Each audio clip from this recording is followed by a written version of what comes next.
प्रधानमंत्री मोदी जी के मार्गदर्शन में भारत के बहादुर जवानों ने पाकिस्तान को चारों खाने चित्त करते हुए उसको उसकी ही औकात में लाने का काम किया है। अगर हमारे पास मजबूत सेना नहीं होती, भारत माता के पास बहादुर जवान नहीं होते, तो पाकिस्तान जैसे दुश्मनों के रहते हुए देश की जनता कैसे सुरक्षित रहती, कैसे सुरक्षित रहती। अब तो भारत ने बता दिया है कि अगर हमारे एक नागरिक को भी छेड़ोगे तो अपने अस्तित्व के लिए जूझोगे, अपने अस्तित्व के लिए जूझोगे। और आज पाकिस्तान दुनिया के अंदर गुहार लगा रहा है कि जान बख्श दो एक बार।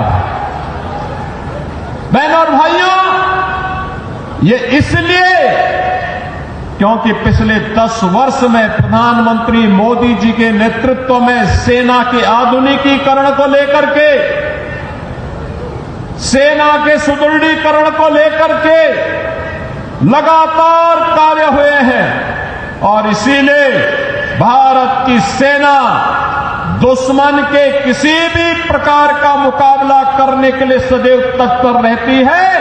अगर कभी दुश्मन ने कोई जरूरत की तो उसके घर में घुस करके, उसको मार करके उसका काम तमाम करने की पूरी क्षमता भारतीय सेना के पास है। बहनों और भाइयों, जो काम देश की सुरक्षा के लिए सेना का है, उसी प्रकार का कार्य आंतरिक सुरक्षा में कानून का राज स्थापित करने में पुलिस की हुई होती है।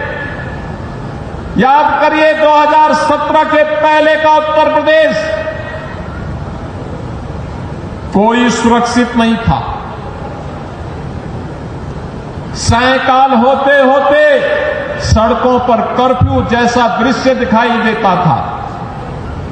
उपद्रवी और उत्पाती सड़कों पर आकर तांडव करते थे।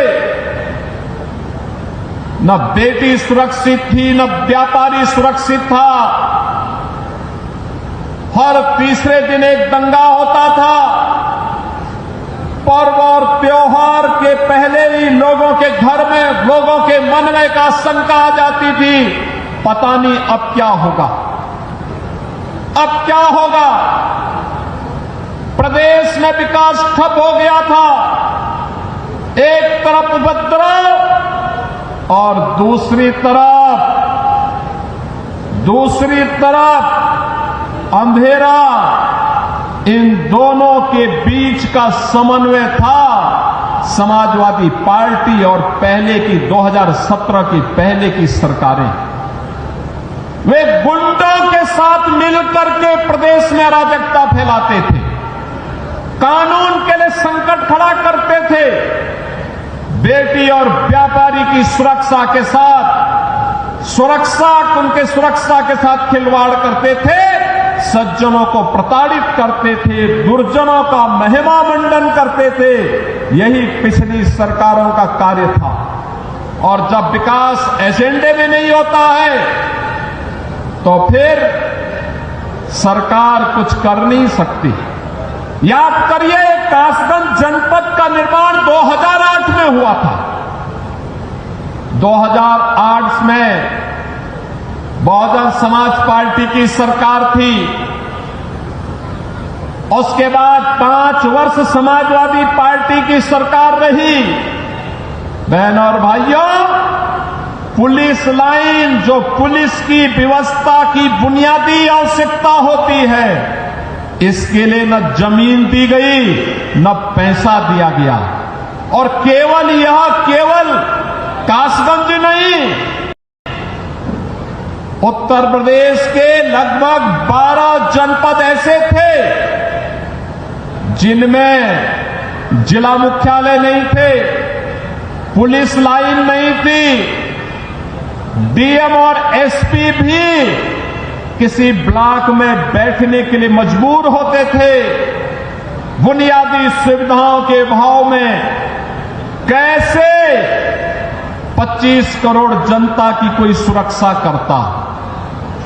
लेकिन आज उत्तर प्रदेश पुलिस देश के अंदर एक मॉडल के रूप में देखी जा रही है, एक मॉडल के रूप में आधुनिक सुविधाओं से युक्त, हर प्रकार के संसाधनों से युक्त। और माफिया का तो काल ही बन गई है पुलिस। अब माफिया पैरेलल एक समानांतर सरकार नहीं चला सकता, किसी गरीब की प्रॉपर्टी पर कब्जा नहीं कर सकता, सज्जन शक्ति को प्रताड़ित नहीं कर सकता, बेटी और व्यापारी की सुरक्षा पे सेंध नहीं लगा सकता है।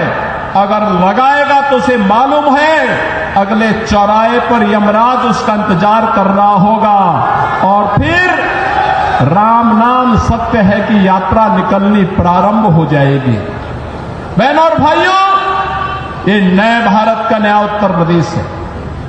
आज मुझे 191 करोड़ रुपए की लागत से बने हुए कासगंज के अत्याधुनिक पुलिस लाइन के लोकार्पण का अवसर भी प्राप्त हो रहा है।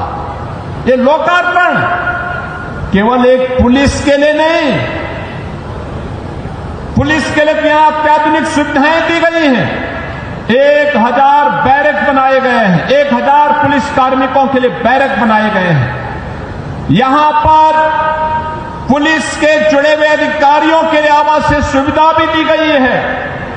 पुरुष हो या महिला कांस्टेबल या अधिकारीगण, इन सबके लिए सुविधाएं दी गई हैं। ऑडिटोरियम भी बनाया गया है। लेकिन साथ साथ यहां पर पुलिस की वे आधुनिक सुविधाएं भी इनको प्राप्त हो रही हैं जो एक आधुनिक पुलिस को प्राप्त होने चाहिए।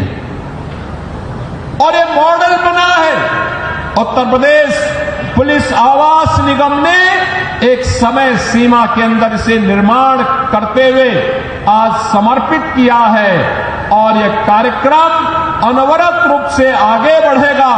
अब पुलिसकर्मी भी टूटे हुए एस्बेस्टस के बैरक में नहीं रहेंगे, बल्कि हाई राइज बिल्डिंग के किसी अच्छे शानदार आवासीय सुविधाओं से युक्त बैरक में रह करके सुरक्षा का शानदार मॉडल खड़ा करेंगे। यह पुलिस लाइन कासगंज इसका एक उदाहरण बनकर के उतरी है। मैं इस अवसर पर उत्तर प्रदेश पुलिस को, उत्तर प्रदेश पुलिस आवास निगम को और कासगंज पुलिस को हृदय से बधाई देता हूं जो इन सभी सुविधाओं का लाभ आज यहां प्राप्त करने जा रहे हैं। बहनों और भाइयों, आज यहां पर कासगंज के अनेक परियोजनाओं की सौगात भी कासगंज वासियों को प्राप्त हो रही है। मुख्यमंत्री कंपोजिट विद्यालय का शिलान्यास, याद करिए, मुख्यमंत्री कंपोजिट विद्यालय, यह शिक्षा का एक मॉडल बनने जा रहा है अटल आवासीय विद्यालय की तर्ज पर।